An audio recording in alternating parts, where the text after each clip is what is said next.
आज के इस सेशन में मैं आज गलत फहमियाँ जो हिप्नोटिज्म के बारे में लोगों में हम ही इनका अजाला करने जा रहा हूँ, इन गलत फहमियों का जवाब देने जा रहा हूँ, क्योंकि अवाम में बहुत सारे मिसकंसेप्शंस यानी गलत फहमियाँ हिप्नोटिज्म के बारे में ही आज इस सेशन में वो गलत फहमियों का जवाब मैं दे रहा हूँ। यहाँ पर देखिए, आमतौर से ये सवाल उठता है हिप्नोथेरेपी के बारे में आम लोगों को। जब हम हिप्नोटाइज करने जाते हैं तो वो पूछते हैं तो किन को हिप्नोटाइज हो सकता है, किन को हिप्नोटिज्म का असर नहीं हो सकता।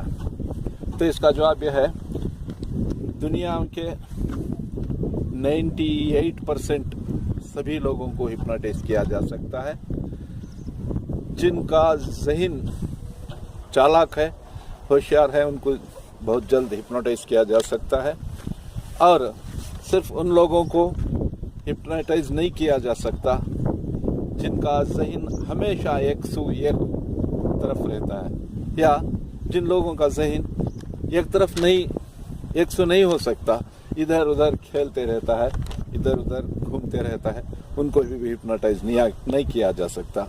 और 7 साल से छोटे बच्चों को भी हिप्नोटाइज नहीं किया जा सकता। एक सवाल का जवाब।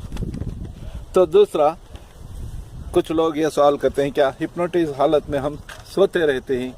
नहीं, ये मसनवी नींद है। पूरी तरह तो आप सोते नहीं रहते।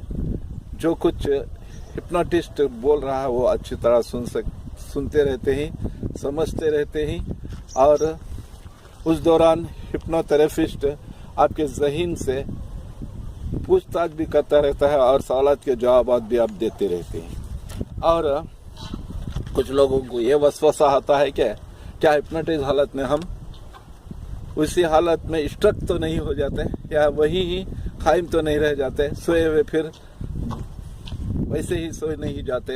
ये सवाल भी ये वसवसा है।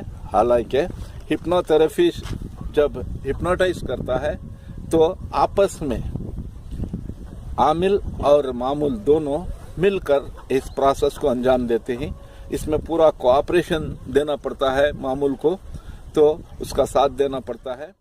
तो अगर ये चैनल आपको पसंद है तो लाइक का बटन दबाइए और सब्सक्राइब कीजिए और बेल आइकन को प्रेस कीजिए ताकि जो कुछ नए वीडियोस अपलोड करूं वो पहले आपको मिले।